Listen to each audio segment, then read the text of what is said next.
Good evening and welcome to Live, Love, and Marry Wiser, where our mission is in our name. Proverbs 4:7 says, Wisdom is the principal thing. Therefore, get wisdom. But with all that getting, get understanding. And every week we come here to help you get understanding for your life, your love, and your marriage. I am joined today by my co host and friend, Onita. How are you today, Onita? Hey friend, I am doing good today. It's beautiful. I got some walking in this weekend, and today's Tuesday. Yeah, so I'm 3 for 3, and I'm excited about that. And happy to be here. See your lovely face as usual. How are you doing? I am doing well. A little tiny bit under the weather, but being on hiatus is giving me not that much of a break. But as you know, if you are a regular viewer, we are on hiatus. This is actually a recorded episode, but still chock full of gems. And so we know that you will enjoy it. Please like, share, subscribe, all the things, and meet us back here on June 10th when we go back live. We're already trying to lock in some guests for our new season, and one of them is someone that we just had on, the gentleman Dalmain. He has already agreed to come back, and we're just picking the date. And so, if you're watching this and you remember him being on there, I'm sure you do. Awesome. Yes. Um, Send in some questions because we're going to just continue that conversation. We know there were some questions that we did not get to, and so we are going to continue those. And Onita, hopefully you'll get to be there as well because you were Yes. sick that day. So Yes. to bring some extra flavor to the conversation. Yes. Yes. It was So a we're great, excited about great, that. And there's some other folks that we will also, of course, Pastor Leggett will be of course. back at some point. And so we're happy. We even hope to have our other co-host, Ebony, back with us every now and then on next season. So looking forward to season 8, and I hope that you all are too. But on this episode, we are in chapter 18 of the Adventist Home, and this was an interesting chapter as always. As always.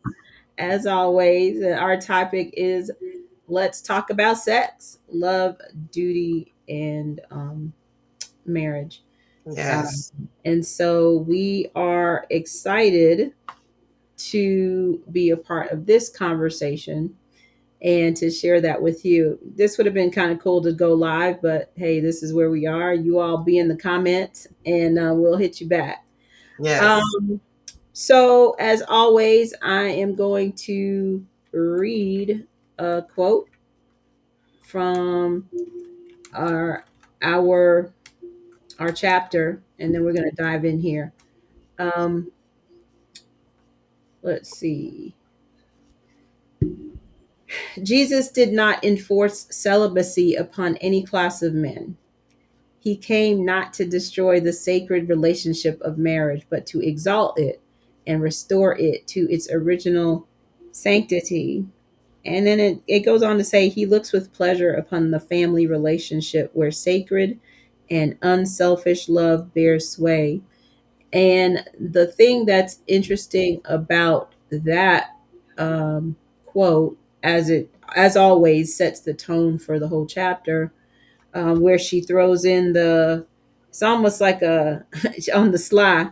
She throws in, he looks with pleasure where sacred and unselfish love bears sway. And so we'll go deeper Yes.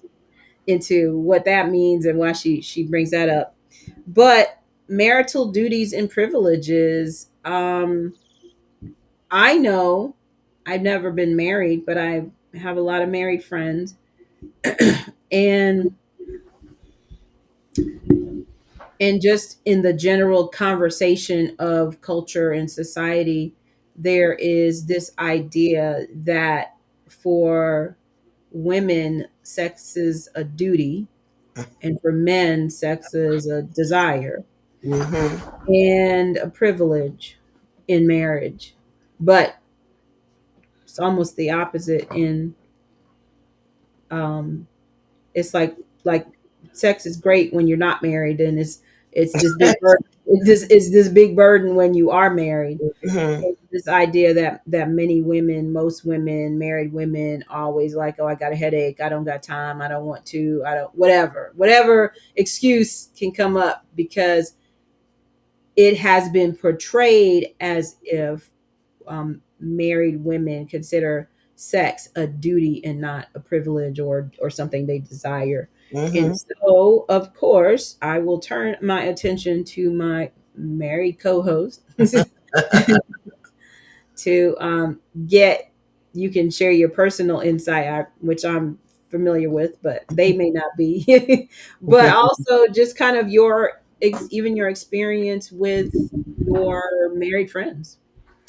Well, you first of all, you hit the nail on the head to the point of really it's a myth, and think Dr. Snell and them did a episode about it, about the sexual myths, and one of them being that And who's oh, Dr. Snell? Dr. W. Snell, he's the pastor of Oakwood University Church and the lead pastor for Breath of Life Television. And Mm-hmm. so they did an episode one Friday night about this particular topic, but just how the world basically, and people, you'll be have peers, people say, sex is so much better before you get married. Man, once you married, you got the bag for you, never gonna get it, and all these Mm-hmm. things. And it's sad because it's there's a mentality in people to think to not get married for one that reason, or there's going to be this control and there's these expectations that are unrealistic. I mean, even the phrase of "oh, I got to go home to the old ball and chain," Yeah. like Yeah. literally, like you're tied down, and it's just this dreadful thing. It's a myth, and it's a ploy of the enemy to make you think that what he has to offer in the world and the way the animalistic, because she says it a lot in this chapter, animalistic sexual ways and tendencies and desires that Mm-hmm. men with no self-control, or people with no self-control, but specifically men, when they're not tamed, when there's no self-control and those desires, but they make it seem like that's the better way to life. That's you it's so much more enjoyable, and having it with multiple partners too makes it so much better. Mm-hmm. You're living your best life. And as we know, just like he deceived Eve in the garden, it's a deception of the enemy to get people to lose themselves, and to even to the point of disease. Not just to talk, one part of it.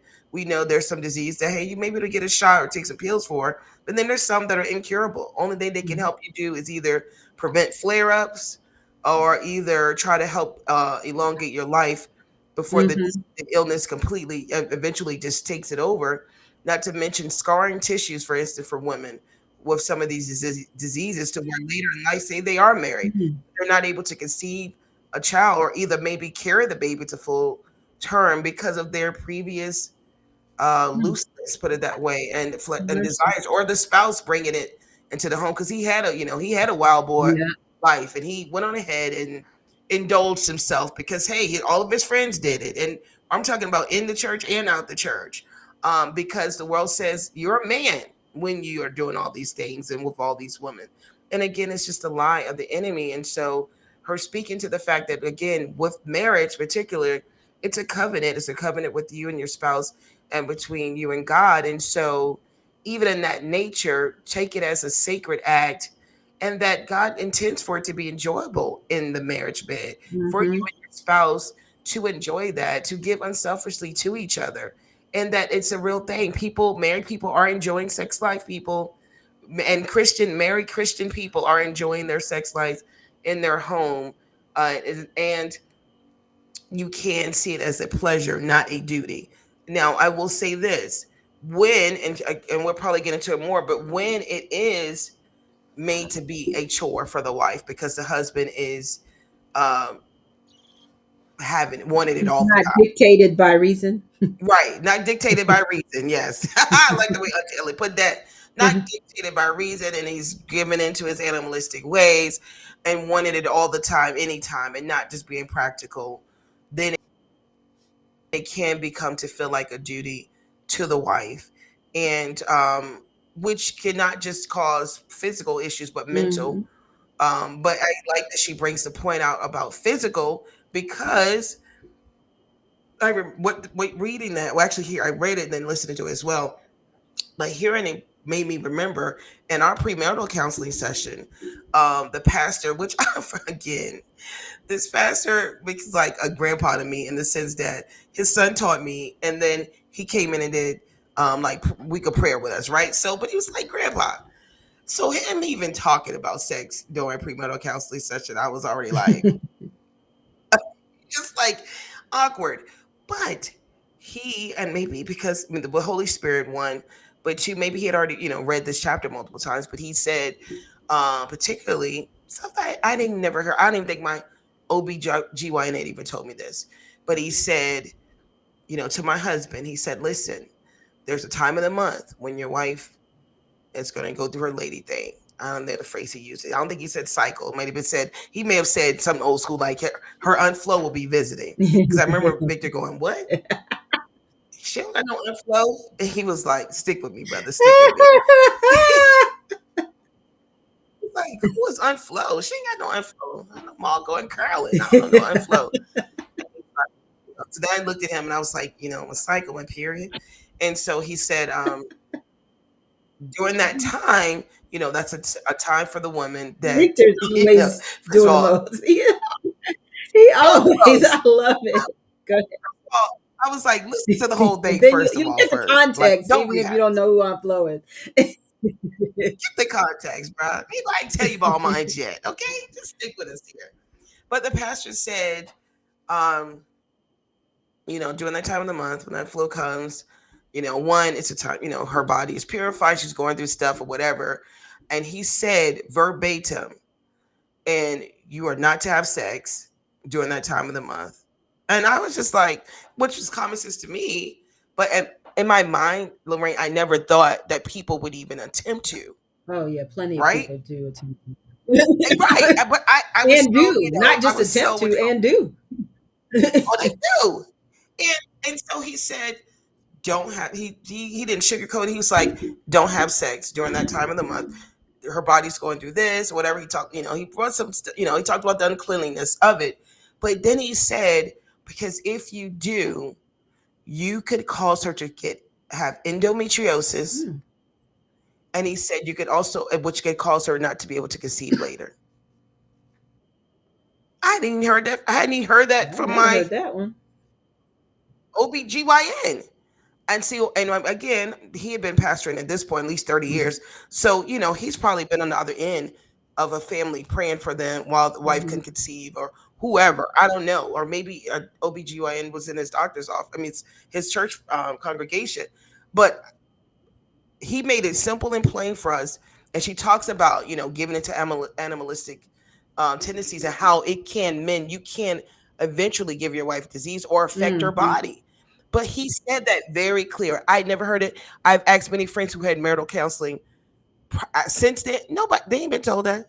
Like nobody came right out and said that because people assume Mhm. better not to do that. But I just thought, wow. But hearing her talk about that today, as far as the what could happen to your body, made me think about, oh my gosh, I remember Pastor Pete told us that, and but like I said at the time, I never thought that would even come Mhm. up. Like it's like you better back up. You better even hope I'm like you during that time of the month. You better hope I ain't trying to like strangle you. Like bring me my chocolate, stop by the store, pick up what I need, and like just don't mess with me. But I didn't realize that. And then working in a call center environment, I heard many tales, men and women, and people just was casual about it. And I was just like, wow, so this is a thing. Like he said it, and you have to say it. And I guess the reality is, Onita, nothing's new done under the sun. She was saying this back in the 1800s. Quite sure it happened during biblical times. Like it's not new, but it Yeah. had to be. It had to be said. But the importance was of one, stressing to the husband, have some self control, but two, wives set boundaries and don't Mm. overindulge and don't give Mm. in to certain tendencies Mhm. of the husband because also you giving into every single one, which I was like, whoa, at this part, giving into every single one would cause him later to lose desire for you, to also cause later respect, and to the point where he may then start desiring something else or Mm. someone else to feed the indulgence. And yes, I've seen that thing play out where people have invited even Mhm. another person Mhm. into their Mm. relationship.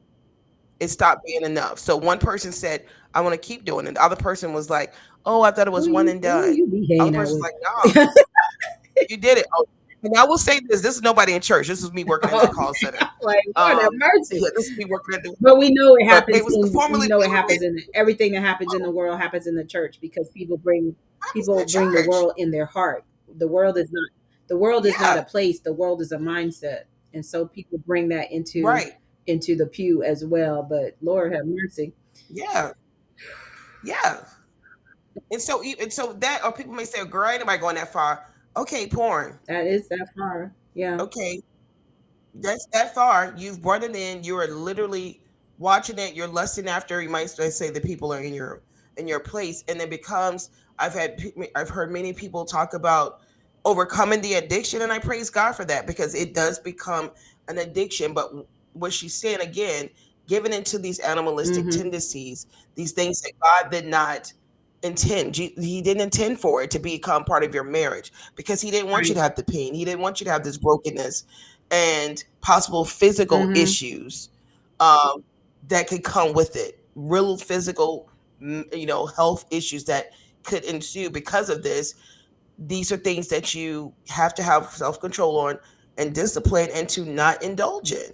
I mean, it's just like now, if I keep eating Haagen Dazs ice cream, I'm gonna have some issues. They'll be It's the same issue. concept. You may say it's lightly, but it's gonna cause physical issues Right. for sure. But if I'm doing it to deal with something that I'm numbing from it, I'm still not dealing with the Mm-hmm. mental either. But yeah, this chapter was a little heavier than I intended. I thought it was gonna be. I'm gonna say that right then and there. I just know we talking about marital duties, we talking about cooking Uh-huh. and the cleaning. No, no, no, no, no. I think that thank you for sharing that. I think that it's important to kind of lay that even foundation of being dictated by reason. And I think that one thing that's important that I've heard many people say as I'm reading books and listening to different podcasts and conversations and stuff is that even Mm, having, and I mean, in a sense this should seem obvious, but I don't it's certainly not obvious. People are certainly yeah. not doing it, having conversations about your sexual desires.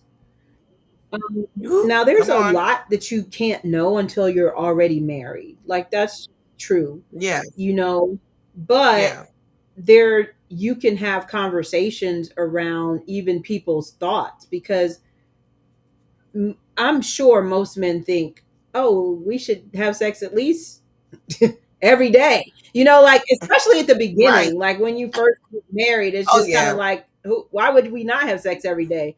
And the wife is like, Like rabbits. maybe she might have that same thought, or because you're Hmm. newlyweds, and especially if you have been waiting for your marriage, there's this heightened desire for something Yeah. that you've wanted but you haven't, or you've chosen not to indulge in until you're Hmm. married.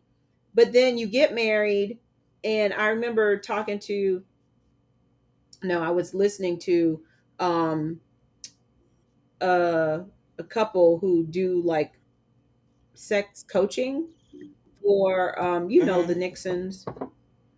They Yeah. were on the Point of View podcast, and or program, and they were talking about how they help couples in the church, particularly with their sexual challenges, and help them overcome that, not in a not in a sick way, Hmm. y'all, just like they like they help them learn how to talk about it, and they coach them from that, and they're not there watching them. Yeah. So this is all this is all conversational. It's not nasty Yeah. stuff. Like so they're not showing them how to do stuff. They're just having Right. conversations and helping them learn how to talk to each other about these things. But I Mhm. remember it was funny because she was saying how his wife was saying how on their honeymoon they both were like tired and they did not want to do it anymore. But because of Yeah. the expectation that they, and all Yeah. of that goes around that, it's like she thought he still Mhm. wanted, and he thought she, like, he would be less of a man if he did. So it's like, Right. it's okay to not have sex. Like, even on your honeymoon, you could like Yeah. go out and go swimming and go climb the mountain, or go out to dinner or whatever, or see the sights. It's okay, folks. Let's Yeah. so we're talking about sex, and we're saying that sex is great. Sex is wonderful in a biblical context when you are having true intimacy with your husband or your wife and not Yes. anybody else, because you can't have true intimacy with someone who's not actually committed to you, but that's a different topic for a different day. It's not a different topic, but that part of the topic's for a different day.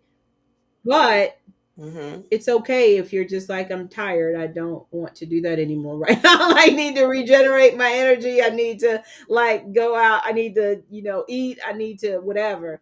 And so, but the important part about that as they were making that point, the important part of it is if you don't communicate, then you're constantly trying to fulfill expectations that the person may not even have.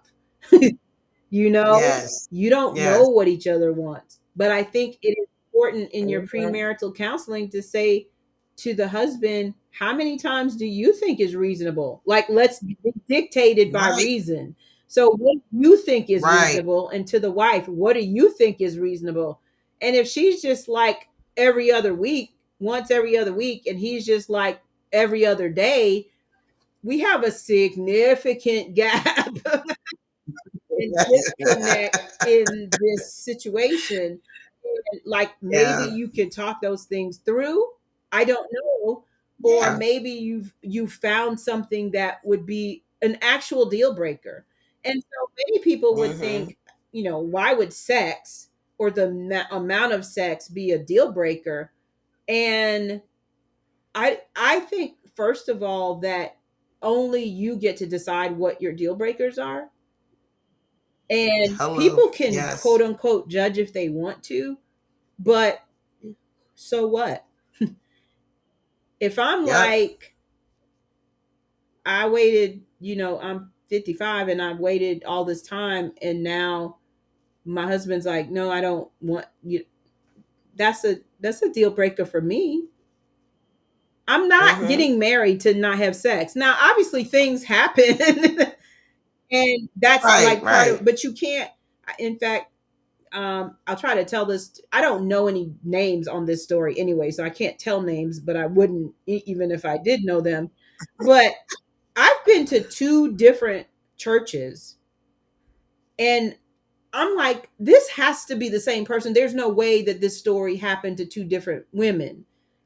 But someone Mhm. asked Mhm. me inevitably when we do the sex thing, talking about should you have sex before you get married? Of course you shouldn't if you're a Christian who believes in God and follows the Bible. You can do whatever you want Yeah. to do, but the Bible says don't do that. um, Yes. and someone said, and then we get to the divorce question often, and someone asked me and they said, well, a certain person that they know, I'm not sure if they know this person, if they just heard the story, but person they know married a man. They were not having sex when they got, while they were dating, Mhm. and then when he got married, she found out he did not have Wow.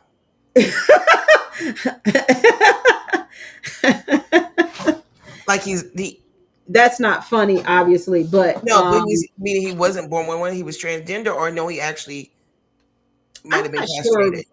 I'm What the not sure situation? what the how that occurred, Yeah. Yeah. but now she's like in a bind because she's like waited all this time. She wants to Right. be married fully and all. Right. And he oh, I know what we were talking about. I'll tell you in a second. Yeah. And so they were like, what does she do? What Hmm. does she do?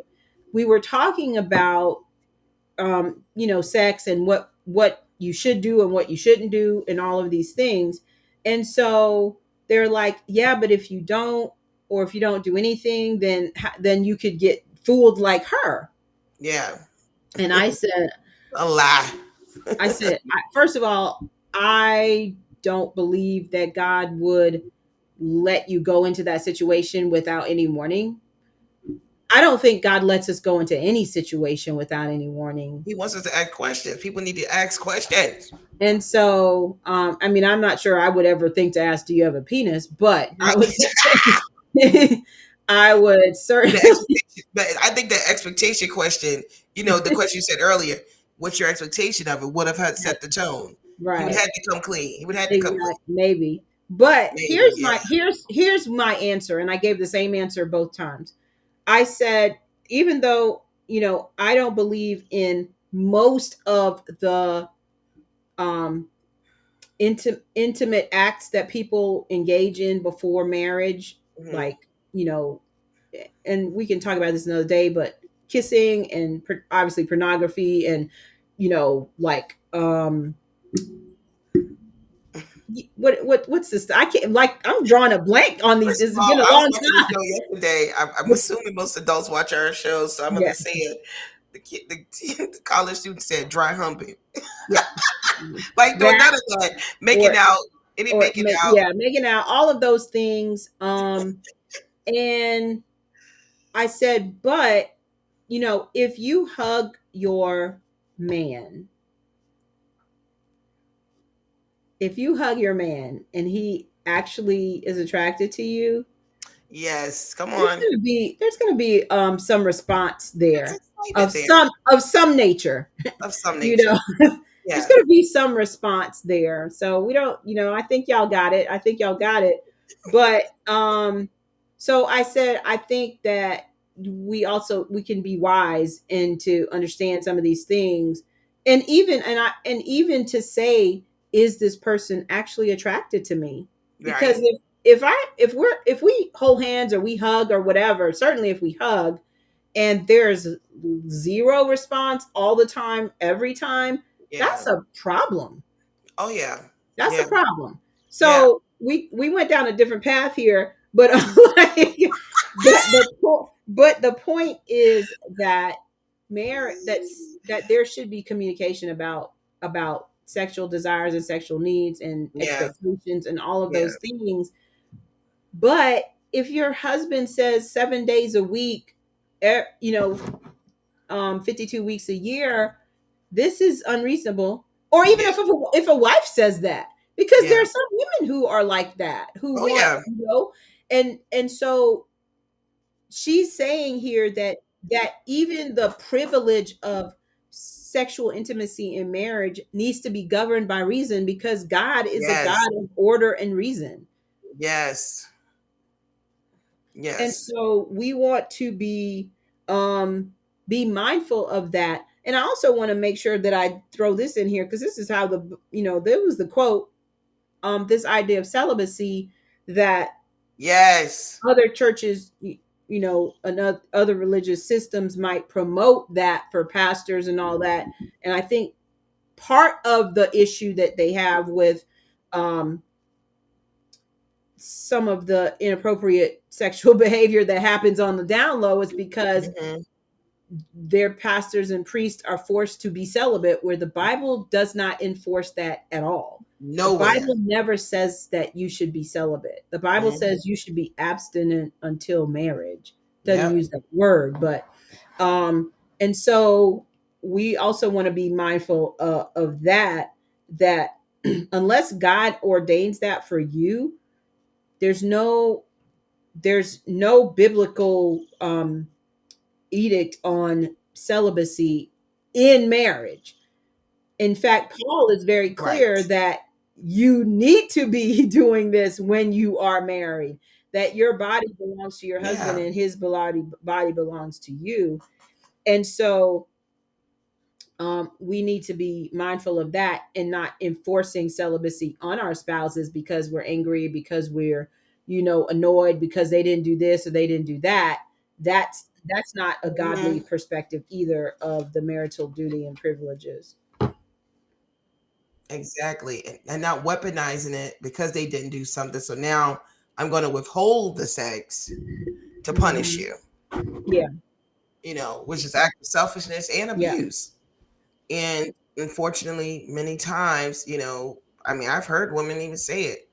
Oh, he made me mad, he ain't get none, and it's like, what you're doing is you're violating. You have the conversation. One, don't weaponize it, don't withhold it for those reasons. Now I agree, I totally agree. If you're not in a good headspace, we need to talk it out. Let's talk it out, because two, you're on the receiving end, where if we're not good, like, you just fussed me out, you just disrespected me. All right, now come on, go in the bedroom. No, no, no, that's not Yeah. happening. No, that's Right. not happening. Right. No, that's not the intimacy. That's not nurturing the intimacy that the Bible talks about. But weaponizing it, withholding it. He didn't buy me this, or he didn't do this. That's no. The devil wants y'all Hmm. to continue being isolated, so he can come on in between this little wedge. And hey, maybe somebody at work starts to talk to him a little bit nicer. She's complimenting him all the time, but when he gets home to you, you're always nagging and complaining. And now you're also Hmm. withholding sex. He has that desire, then there's some temptation now that's in the way. But have the conversations, clearly communicate what the problem is, and so that you can resolve it. And sometimes that's the best sex, the makeup sex. People talk and joke about it, but sometimes you resolve, you both feel Right. closer, because you have to go through something. Even in friendships, you go through some things and you come out on the other side, you end up being Hmm. closer. And so now your intimacy has gotten better. You're a little bit closer to your spouse, and hey, just seal the deal with whatever, with the act, if you so oblige, if you want Yes. to. In fact, I'm in that same episode that you were referencing, with Pastor Snell and his wife Gianna, she was saying this Mhm. was actually an episode of the Breathe podcast, and we'll put links Yes, to all of these yes. things because they were very good. She was talking about the fact that many women, they really want to talk and share, and when their husband is not listening to them, it's hard to be responsive. But she advised the wives to basically get busy and then talk, and then maybe he'll be more And receptive then to, talk. like, don't withhold that in order to get him to talk. Yes. Do that first, and then he will be more receptive. Now, she's not at all suggesting that women should just become, um, tools for a man's pleasure and he can just treat her however. Right. And we certainly know Pastor Right. Leggett is not in favor of that, and he is in favor of withholding at a level where the behavior is so pervasive that Mhm. it's the only way to get his attention. He's not saying every day he didn't pick up his socks, that kind of stuff. He's talking about Right. real, essential emotional abuse or neglect. You're not going to get his attention if you going to keep on having sex and he can just have whatever he wants and do whatever he wants. Right. So, Right. With with no no consequence, without consequence. any consequence. So there's Yeah. obviously a fine line there, but your annoyance is not the trigger for that. It's like we're actually on Yeah. the verge of breakup here. We're like, I'm trying to talk to you and you're not hearing any of it for, weeks or months Mhm. or even, God forbid, years, even though we know that happens. Um so Yeah. um to navigate those waters, we as women have to be attentive and mindful to that Yeah. connection and the importance of it for the marriage, but for men in a different way than for us. Doesn't mean you don't enjoy it, doesn't mean it's Yes. not important. It's bonding. One flesh was created by God to bind us to our husband only. And so it is Yes. important, but there's a different perspective of it and a need for it for men than there is for women, because it means something different. When we were doing that episode on that book about for women only, one of the things Yes. that men talked about is why sex was so important to them. It's not just a physical thing. Yeah. It's the same for us as when he loves us the way that we want to be loved. And Hmm. it gives us joy, it gives us confidence, it gives us self you can't give you self-worth, but it just kind of like increases the way you feel about yourself. The same is Oh true yes. for men as it relates to sex, that they get inspired and motivated and they feel loved by their wives, they feel admired by their wives, they feel desired by their wives, and that helps them in their other things that they're doing, particularly on their job and career, business, whatever. And so we Yes. can't say, well, he has to, you know, for those who like flowers and all of that romantic stuff. um I'm not a flower person, but I mean, I'm not mad at romance. That's not romance to me. I can think of other things that are romantic to me, but like just that his care and his attention to my needs, even if they're Hmm. not sexual, that makes me want to do more for him. But the same is true when we're attentive to his sexual needs and not dismissive of them as if he is an animal. Because I know, Right.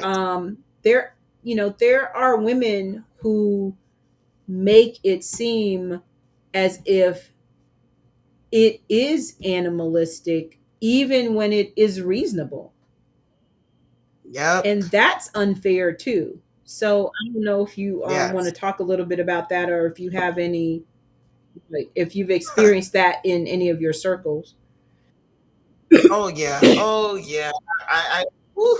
When Gianna said that that night, I high fived and I was in the comments live commenting. Me and another sister, like her phrase was Yes, "twerk then yes, talk." yes. I Okay, couldn't remember it, but because thank you. yes, and I'm a firm believer of that. I've seen it work. I walked it out. I've seen it work. It's our superpower, ladies. A point of it that I note I had here, that a wife plays a vital role in shaping the home's spiritual, emotional, and moral atmosphere. Her influence is powerful. And Pastor Leggett has said that time and time again, women, we are powerful. And Gianna was making that point that night too, that sometimes you got to twerk, baby, then talk. And I will tell you, for men, that is a very, very vulnerable state for them. The fences are down. They've forgotten about all the cares of the world. They're not worrying about their boss, the bills, Hmm. nothing. Now they can hear you better. And it's not like, maybe for some they feel rewarded, but it's not like you're rewarding good behavior. It's the fact that my person, my spouse, the one I chose to marry, needs this right now to feel connected, and I need him to hear me. And so in this moment, let's both get what it is we're desiring from each Hmm. other. And enjoy this thing that God has blessed, and to help us both to feel love, us both to feel secure, because he needs to feel safe Hmm. too. He needs to have a safe place to land too. And let's both begin to share and have some of these conversations. And read the room when he comes home too. If you feel like he ain't hearing me, well, if the man just came home and said he got chewed out by Right, his boss, and now you want to lay 10 things on him, sis, read the room. That ain't the right. time. Step back and be a safe space, and clearly communicate. Okay, when you have time, or when it's a better time for you, can we talk about? But baby, during that time after sex, you can have the world. You have no idea the amount of stuff I've talked about or gotten a yes to easily. Okay, I hope my husband don't watch this episode, but it's a superpower. um it is a superpower. The other point that you made, though, Lorraine, and literally, we just had a marriage thing back in April at our church. It was something for the married couples, and it's jokingly, but it's not jokingly. Some people I've known for 20 plus years. It's some of the exact same complaints came out of that meeting that I was just Mm. like, I get it when you were newlywed. Sometimes the guy joking, "Oh, I'm not getting enough." Da da da da. But we're 20 plus years now, and then that's still a complaint. That's a concern. Now, either and from what I gather, it didn't seem it wasn't an animalistic thing. He has no self control. It was the wife was literally raised like having sex was so ingrained that this is a dirty thing. Still can't get over it. Have had the babies, but it's like, okay, I do it to have the babies, but now we're done with that. So kind of like what else? And then it's always tit for tat. Sometimes some of the conversations in the room are, well, if you came home sooner, well, if you did XYZ, because no, then now that's making it Mm-hmm. transactional, right? No, that's not what love is and intimacy and is in a marriage. And our relationship with Christ is not Right. transactional. And so it's not the tit for tat, but I literally was like, okay, this is this thing. And so as one of the wives began to share, it was, doing it period, but even doing it certain positions where it's just we don't do that. It's a dirty girl thing. I don't do that and still can't get over it. And to where it's like, okay, for him, well, I'll just stay out and play ball longer because I ain't getting none. Like he kept making a joke, but if this has been the running thing for 20 Mm. plus years, there's a concern there and there's a problem. And of course the conversation about sex didn't come up in that premarital counseling because they were like, culturally, we still ain't talking about it. They were like, I hope this ain't being streamed because we don't want nobody to know we're talking about it. And I was just like, guys, I hear you in that. um it's scary to think that even now, this is why I'm glad we're having the conversations. Why I'm glad while on Breath of Life they're having the conversations, and many people in the chat too are like, why aren't we having these conversations in the church when God ordained marriages and ordained sex? He's like, go and enjoy this thing, but people are afraid to talk about it and give people tools and tips that they need to have healthy conversations around it. Just the fact of, hey, communicating to your Mm-hmm. spouse. Stuff like this makes when you do this, that makes me feel good. I feel good. But when you do, I don't like that. Have those conversations because this is again why the world tries to make it seem like the way they're portraying Right. sex on Right. TV, online, or whatever is so much Mm-hmm. better because married people and unfortunately some who are happy in marriage um or in marriage don't have a good, they're not testifying of the goodness. They're just I'm if all the time people are hearing you gripe Yeah. about it, then they don't think it's a good thing. But it's very important to remember the roles that we do have in our marriage, the importance that we play in helping to set the tone and choose what we want our marriage to look like. And remembering too that even if it wasn't good or we didn't do some of these things, you still can commit and make a decision even now that I want this to succeed. I want a healthier marriage. I want this both of us to feel loved in this marriage and make the steps and the changes and the Mm-hmm. pivots that you need to do to ensure that God gets the glory in your marriage.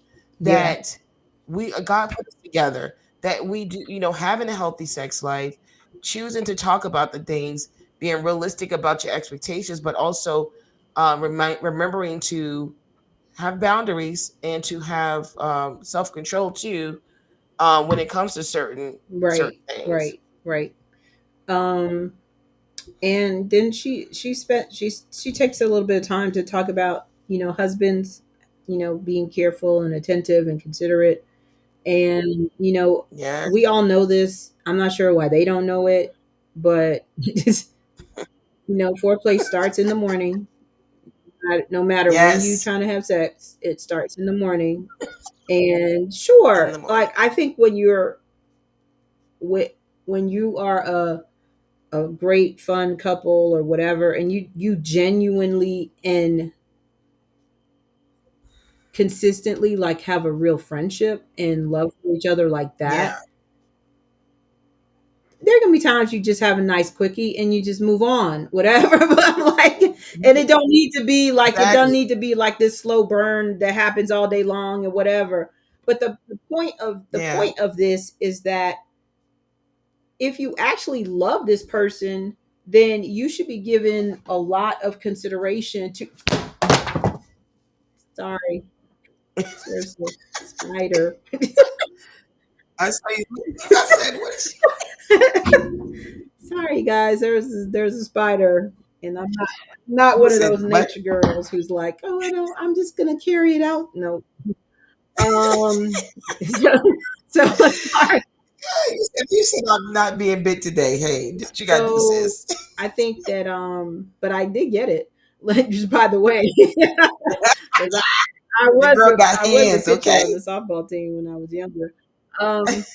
So I think that this idea of just being caring and considerate no matter what, even if you aren't trying to get, like, you're going to open the door, first of all, for your wife to be uh more mentally and emotionally prepared Yes. more often when your whole posture toward her is one of kindness and consideration and sharing those other duties that we talked about in a previous chapter, and caring about her Hmm. body, understanding when she is really not well and not trying to take advantage of that. Yeah. Like, all of those things go into being a loving husband. And when you're a loving husband, just like submission is is a natural response to a loving leader and a loving guide, a husband who loves like Christ loves the church and all of that. Hmm. Just like that is a natural response, I think sexual desire is a natural response in a healthy woman, because I Yes. think what you were talking about is someone who's not healthy, who has not really uh, uh, removed from their mind the trauma that has been instilled by even the church. They may not have had any like Yes. sexual trauma, but in a physical way.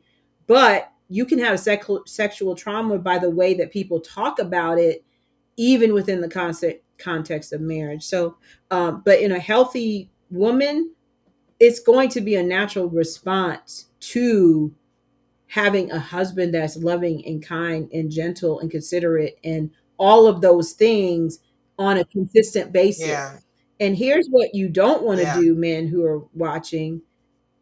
Don't try to be nice just that one day when you're trying to get some. Because, Oh, first of all, hello. everybody can see through that. And Yes. that is actually a turn off rather than a turn on. Is like, because Right. it's so obvious and you see it coming, you're just kind of like, okay, give me a break. Yesterday you acting like the big old jerk, and now all of a sudden now all of a sudden ain't nothing been Now all of a resolved, sudden, and here you are trying to like cozy up. No, let's have a right. do-over, let's have that conversation, let's whatever it is. But don't be so sporadic in your consideration, because it's a signal that you just trying to get some. And so, and Right. that's not even just good marriage in the first place. Like, it's bad marriage to go that route. But Yes. um but carry that posture throughout your marriage, and your wife, a healthy woman, is going to respond. Now, she may not have the same sexual appetite as you. So you may Yeah. think 5 days a week is fantastic, and she might think, well, 3 days a week is actually much better for me. But her Yeah. responsiveness to you is going to be there because of how you are treating her all the time.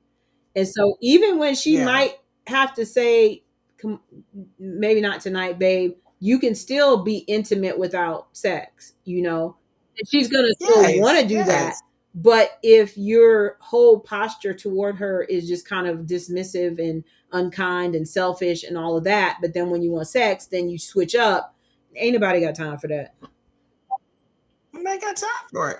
Ain't nobody got time for it. And it's not, again, the reciprocal love, me giving, you giving. It's not about receiving. So, one, if in your personal life you're selfish, you're not a giver, marriage ain't for you.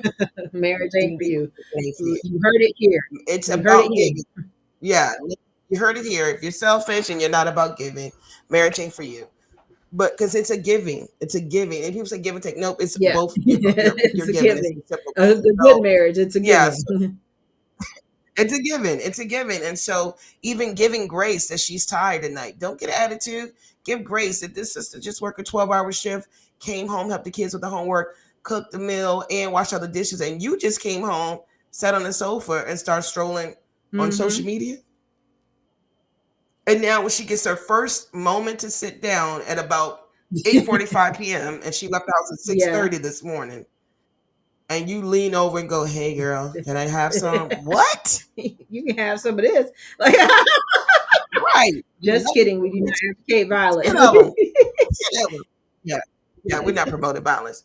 But it's like that part, like being giving her grace to say, babe, I'm you cooked, I'm gonna do the Mm-hmm. dishes. You cooked, I'm gonna put the kids to bed. Don't worry about it. I'm gonna do story time tonight. Give me as a matter of fact, like my husband said, oh, we're gonna have cleaners come in every other week because you ain't gonna be doing everything, all the Mm-hmm. things. Oh, we're gonna go ahead automatically designate Saturday night as pizza night, so mom's not still having to cook again or whatever the situation may be, but do things differently in order Mm-hmm. to, hey, if she's constantly saying she's tired and you're annoyed because she's tired, what are To you make her doing not to tired. offer her make her not tired? What are you doing to lighten her load? Because we understand too, also for the woman, especially once you have kids in your marriage, you have kids later. It's the mental stress of all us carrying all things. We're remembering all the appointments, all the allergies the kid had, everything that's happening. This project's do all this, and then you add work on top of it. And then if you're in ministry too, and also first at that it was her, but most of the time women end up neglecting them Right. altogether. Sometimes the tiredness is there's different hormonal Mm-hmm. things that happens, so when she's now starting perimenopause and going through the change, and she's forgetting stuff, there's brain fog, and her sleep is thrown off. Like there's a transitional stage in her. Give her some grace even during that. Research, find out what are some of her symptoms are Yeah. going to happen. How can you offer grace? What can your expectation do? Because now if her estrogen levels are severely low, she forget it. She never gonna initiate anymore. So if you waited and that sister is in the beginning or middle of perimenopause, don't. You will stay in the desert because there is not saying maybe once she commits to doing it, won't you she'll get Right. excited, but Right. I'm just Right. saying that Perry baby have your estrogen levels so Mm-hmm. low, the initiation ain't in her Mm-hmm. no more. But understand that. Give her grace. You've been in there all this time. There was times she was like a rabbit. You got it on demand all the time, multiple times a day when you were a young stud. But let's be clear. After a certain age, some of them too, they only Right. one and done. That's They true. can't That's true. That's like they absolutely were. true. Like, And so okay. women have to have grace And too, because it's yes. I don't know if it's just a result of sin that men are peaking in their Yeah. 20s and women are peaking in their 40s, and it's just like Right. God, that's kind of grace. He's like, I'm teaching you how to have grace for each other in this Right. area. People don't realize that. Right. So I want you to Yeah. talk about you had started to say this, but then you were like, we're going to talk about it later. Just a little bit more about kind of taking care of the body and all of that, the problem of unreasonable demands, and how our bodies are really just a purchased possession. So that whole idea of just carnality versus intimacy. Yes, I think because, and it's not new, the world in general teaches the way people learn one about sex already messes up the foundation of how they come into the marriage with expectancy. A couple of years ago, I may have been during the pandemic. I remember watching Kirk Franklin and I think Pastor John Gray talk about how they learned about sex. And Kirk Franklin, I remember this happening to some of my cousins. I remember him saying, his uncles literally just took a nude magazine, he said, "Here, boy," and gave it to them. Like that was the sex talk and the sex lesson. He says so that was his Mm. lesson. And he was not encouraged, even though he'd started playing for church even at a young age. Nobody told him, especially as a boy. Girls, yes, don't be fast, keep your skirts down. But as a boy, he was not encouraged to wait till marriage. So he went on and did the do, but recognizing once he did marry his wife, what all these expectations and spirits he brought with him into the marriage, how much drama it Mm-hmm. caused. But also, he said it was a form of Mm-hmm. abuse that he was bringing into the marriage, expecting his wife. to twerk it like Mm-hmm. Keisha, to be on demand like, Tiffany, to do this nasty thing he like, the other girl, because that had been his Right. experiences prior to being with her. And so, again, like we said earlier, the Bible didn't say be celibate, but abstain from these things until you're Right. married, so that you're not bringing all of Mm-hmm. these expectations in and putting these burdens on your wife or wives onto your husband. Because there's some men who do wait.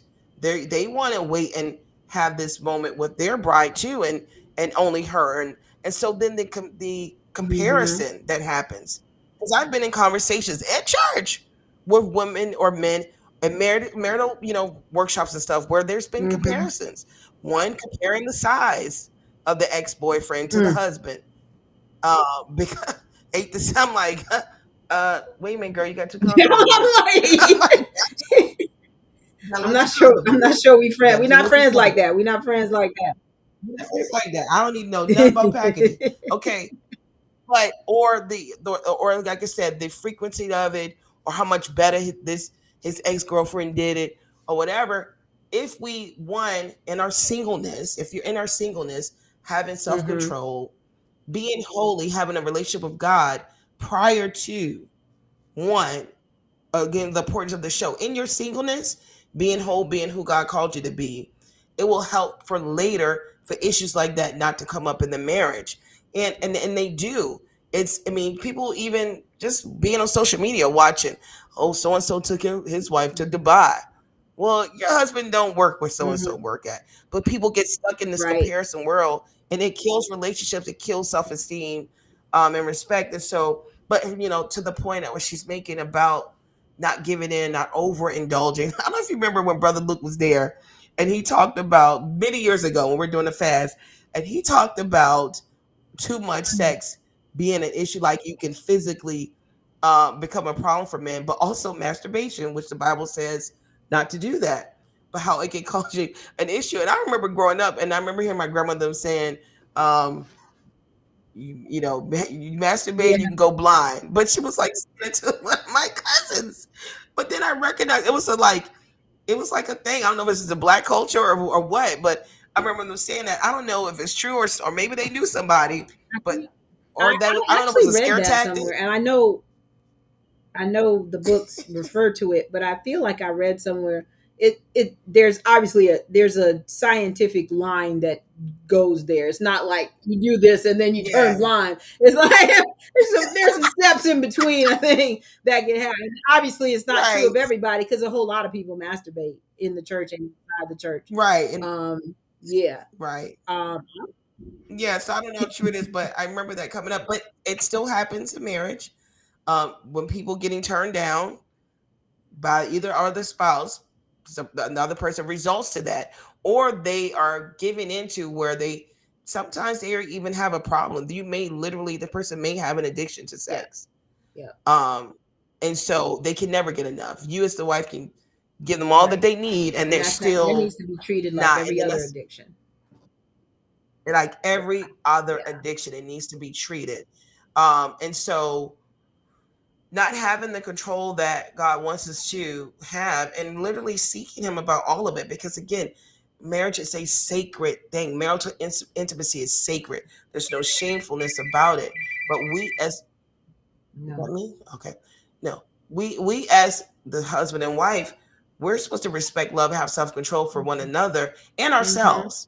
And in keeping that sacred and protecting the sanctity of our marriage, we are to have control and not give into the animalistic things that she talks about, so that we are protected physically, we're, and for while you're young, because see sometimes people do things too while we're younger, because unfortunately we come into it, we think we're invincible when we're young, and we don't think that stuff will cause us Mhm. any issues. That still It shows up does. later, It does. you know it will show up eventually, and you're wondering like, what did this happen? The Holy Spirit will reveal it to you. Trust and believe. He will. Remember, you kept doing XYZ. This Mhm. is why. And so we'll show up. So um, don't get be conceived about what culture does. Like culture over Mhm. sexualizing, um, you know, the relationships and just making you think that even as you're dating, you're not close enough to this person unless you Right. do it now. Mhm. She don't love you, man. She don't love you if she won't do this for you. Or even in the marriage, if she won't do this next thing, then does she really love you? No, we are to respect our bodies. Being married to one another does not mean that I don't have Mhm. boundaries for myself and for you, but that also I refuse to listen to what the Holy Spirit says to me as well when it comes to satisfying my spouse. Amen. Amen. No, I love that, and I think that this conversation has really just been about, first of all, recognizing, and we didn't say this explicitly, but we need to say it now. God created sex. He created sex for Yes. marriage, for married people who are married to one another, uh, not other people, but and Hmm. it is good, and it is for our Yes. benefit in a variety of ways through, I always say, recreation and procreation, and and I say recreation because you're gonna have sex a lot more than you have children. So, like, I would hope. So I'm like, might be problematic if you don't. They were kind of talking about this Yes. thing right now. Yes. Um, Hmm. but we also can't be obsessed with it. So there is Yes. balance to that. We can't reject it and say it's not important and whatever, but we also can't say it is the most important thing in marriage, because it is not that either. Yeah. And so we need Right. to have clear communication and honest conversations, and maybe they're you know tense and embarrassing at first. But you need to have them, because Yeah. then you can get past the tension and the embarrassment, and you can just get to the truth and be able to mutually satisfy each other in this very important area. As we wrap Yeah. up, I just want to just reiterate, um, that your body belongs to um, God first, Yes. and Come then on. your spouse. And so we need to be mindful of honoring God. At the beginning, we read that where it says Jesus takes pleasure in unselfish and sacred unions. And so the only way for him to take pleasure in your union, in your marriage, if it's a Hmm. demonstration of unselfishness and sacredness. So even in marriage, I mean, even in sexual intimacy, that it's not for your pleasure primarily. You will get pleasure out of it. Yeah. It's the Yeah. same. Mar- the marriage bed is really a microcosm of the marriage. You said Yes. it's not about give and take, it's about give. It's about giving, it's about giving, it's about giving. Mhm. And so as we are in that mindset and keeping focused on that, then again, with healthy people who've kind of talked through these things and recognize the truth of this, of the Bible and you know other writings as it relates to healthy sexuality in marriage, then it becomes a pleasure and a bonding and a connection for a husband and wife in marriage. And really, as I thought about it one time, I was like, there's really like covenantal intimacy is the only real part of marriage that you can't do with someone who's not your spouse, because you can buy a house with somebody, you can share a bank account, Yeah. you can have children with, you can have other, even if you don't like, even if you didn't give birth to those children, you can still raise children together. Like, all of these things can Yeah. happen in a totally legitimate way. But Hmm. covenantal sexual intimacy is the dividing line between, are we friends, are we buddies, are we roommates, are we whatever, Yeah. and are we in a covenant relationship of marriage. And to the people who may not, for some, because of disease or illness or accident or whatever, not be able to have intercourse, there are Yeah. other ways to, you know, satisfy those needs that will also honor your marriage and honor God. Um, Amen. I'm going to read Hebrews 13, verse 4. We say this verse a lot, but I think that this is actually the best version that I've read of this verse, because I think the other versions can give a wrong idea. The Bible says, let marriage be held in honor among all, and let the marriage bed be undefiled, for God will judge the sexually immoral and adulterous. Come And on. many people say the marriage bed is undefiled, and I'm just like, that version doesn't seem to really work. Yeah. You're frozen. I don't know if you are aware of that, but like, Hmm. um, I can still hear you though, so that's cool.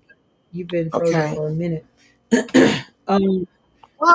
Okay. I I think that the marriage bed could totally be defiled, like, And you actually had mentioned this a couple weeks ago, or whatever.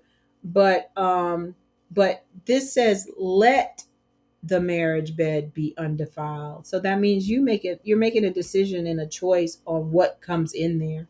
For God will judge the sexually immoral and adulterous. And so as we close, we just want to remind you that sex comes from God. You should be talking about it. That's why we're talking about it. Love, duty. It is a duty, but it shouldn't feel like an obligation. It is should be part of your marriage, but it shouldn't feel like a burden. And so that comes with you, um, first of all, connecting with God about the truth about sexuality, not your church or your past or your whatever. Like, get that clear in your mind. Even if you've been married 20 years and you're now hearing something like this, or you're seeing it differently, get help if you need help from a therapist or whatever. But also just go to God and say, God, I have a really distorted image of marital sex and I need you to help me to untangle that in my mind so that I can be who you want me to be. Amen. And so then the second thing is that you all need to, or the third thing, you all need to communicate and say, hey, this is what God has called us to. I want you, you want me, we love each other. Let's talk about what that can look like in a happy, healthy way. Amen. Good to have you back, even as we close out. I just switched Wi-Fi. My kids, I guess, they probably started streaming something. Sorry, y'all. No problem. We still got to see your beautiful face. Wonderful. Thank you again for the conversation. Is great as always. Thank you all for joining us. We really appreciate it. Please Yes. like, share, comment. Put your comments in there. I'll be responding to them. I'm not going to be able to be on the um, in the live chat tonight because I have to go to board meeting. But but you can try. I might sneak because I'll always be paying attention. So, but please share this and just let us know what your thoughts are. We'll put some of those links in the chat. I mean, in the Yes. description about the episodes of different podcasts that we were referencing, so that you can go and watch and support those as well. And we thank you again. We'll be back live June 10th, but we'll see you next week. And until next time, make choices that will help you live, love, and marry wiser. God bless you.